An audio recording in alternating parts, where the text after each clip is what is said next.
કાલે દાદા ખાચરવાળો વિડીયો મૂકેલો શોર્ટમાં, એમાં હકીકતે વિડીયો તો એટલા માટે હતો કે એક ભક્ત ભગવાનનો મહિમા શું જાણે છે કે કોઈ ખોટું કામ કરતો હોય ને એના મુખે પણ જો ભગવાનનું નામ બોલાય તો એના ખોટા કામને પણ માફ કરી દે છે.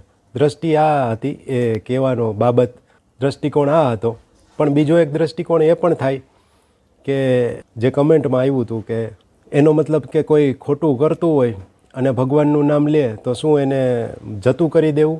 હવે આનો જવાબ આમ તો હું કાંઈ એટલો બધો કોઈ જાણકાર કે એવું નથી, પણ છતાંય એક સામાન્ય બુદ્ધિથી તમને કહું તો આમાં એવું વિચારી શકાય, એક દ્રષ્ટિકોણ એવો રાખી શકાય કે એ ખોટું કરનાર છે એમાં રહીને પણ પ્રભુ આપણી પરીક્ષા કરતો હોય કે એમાં આપણને દિવ્ય ભાવ રહે છે કે નહીં.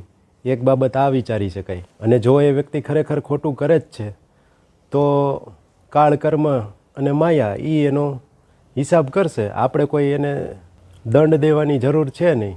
અને ભગવાનના ભક્તનું તો સર્વ પ્રકારનું ધ્યાન ભગવાન જ રાખતા હોય છે.